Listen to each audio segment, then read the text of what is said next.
Jonathan Abels lost his life at this gas station in an apparent case of road rage. Of course, it all unravelled with this horrible accident. How did you resolve that in your mind, Evelyn? What had happened and how hard is it now? Still shocked. I actually have to look at pictures of him to, to make sure that he was real at one point.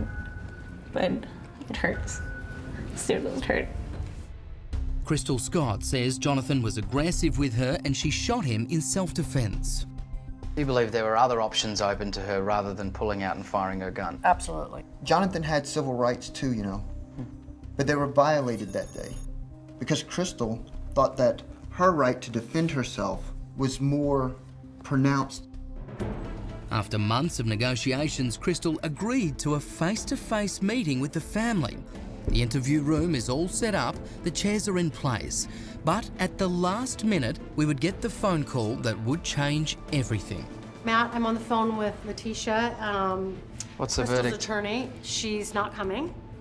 I mean, she understands that the problem with this is that she will no longer have an opportunity to tell her side of the story. Crystal's attorney, Letitia Canones, explains why her client cancelled. Crystal's decided that she doesn't feel up to speaking with us today. That is correct, unfortunately, yes. As time drew near, I think emotionally it became overwhelming for her. And I've been told there may be more to Crystal's cancellation than a simple case of cold feet. I've also learned recently that she's planning to write a book on this experience. Can you confirm that? Well, actually, her father told her that instead of, getting it out and putting herself in front of the family, that if she needed to get out her story, for her to write it in a book. Yeah. I now have the difficult job of breaking the disappointing news to Jonathan's family. As they walk into the hotel, they're about to find out the confrontation they have been waiting so long for isn't going to happen. Basically, she didn't show up for our interview. What I have been able to achieve is her attorney is still here, and her attorney is prepared to meet with you if that's something that you might be interested in doing. Is that something that you'd be prepared to do? Yeah, sure. Yeah? Absolutely. Okay. It's a pleasure to meet you. Nice to meet you. Likewise, and it's a pleasure to meet you as well. When the family enters the room, Letitia takes what would have been Crystal's chair. Thanks for agreeing to meet, guys, both of you. It's obviously this is a really, really tough moment for both sides. Perhaps, Letitia, you might like to explain why Crystal took the decision not to be here today.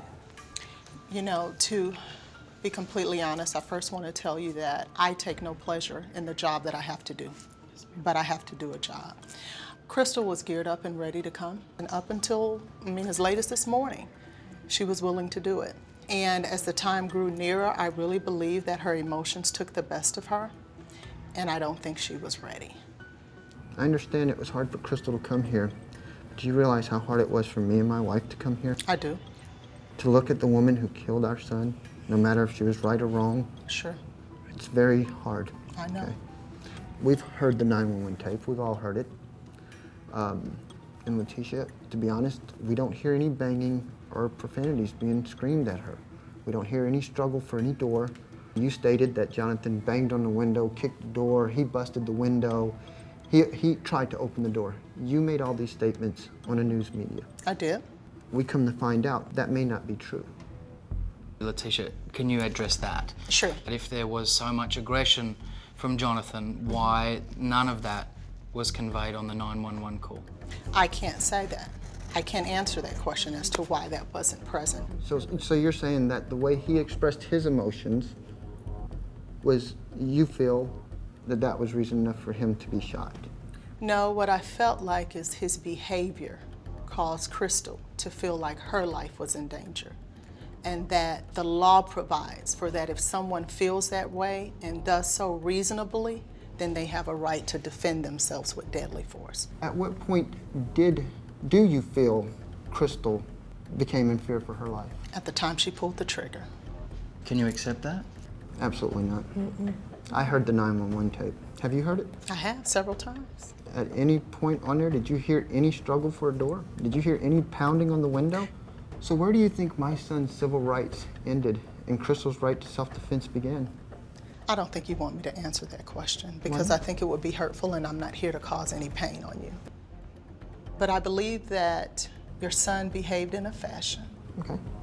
that was excessive and over the top that created the situation that it did. And Crystal did not. I don't believe she did. I don't. 'Cause you If just he was admitted- banging wait a on the minute. window, then where's the DNA? DNA is not always transferred. She followed him into the parking lot. She knew she had a loaded gun. That's why Crystal followed Jonathan. It wasn't because Crystal knew she was unarmed or that Crystal thought that, well, You know, now hearing you, I'm glad Crystal is not here. I really am. Because your tone is that of there's nothing that can change your mind, no matter what Crystal says to you. I think I've answered enough questions to the point where you're not going to change your mind about anything that I say. I think I did Crystal justice by being here today. And she will maintain that at the time she pulled the trigger, she felt she had to save her life. Thank you, Letitia. You're welcome. The family is left disillusioned and disappointed. How you feeling, guys? Disappointed that Crystal really wasn't here, but appreciative that her attorney did stick around. I don't think we got any of the answers that we were looking for, though. Do you feel as though you really walk away from today without any more comfort or any more answers? None. If Crystal would have been here and she would have been allowed to answer these questions, absolutely. I mean, I've got a list in my pocket here for her. It's something only Crystal can answer. Will this family ever know what really happened on that hot Houston morning when two people left for work and only one came home? How constantly is he on your mind? All the time.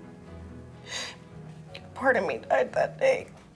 I'll never get that part of my heart back. Ever. You can't. Murder is so final, people don't realize it. The impact on the family has been devastating. Jonathan's parents tell me that they have some serious questions about how this investigation was handled, and they say they plan to push for federal charges. They're also trying to start a national day of road rage awareness on September 17th, the day their son was killed. Now, Crystal's attorney has reiterated that her client, quote, hurts for Jonathan and his family, and that she definitely feels grief for them. Now, though, we want to hear from you. Do you think Crystal Scott was just standing her ground, or do you think she should have gone to trial? Sound off now at our Facebook page.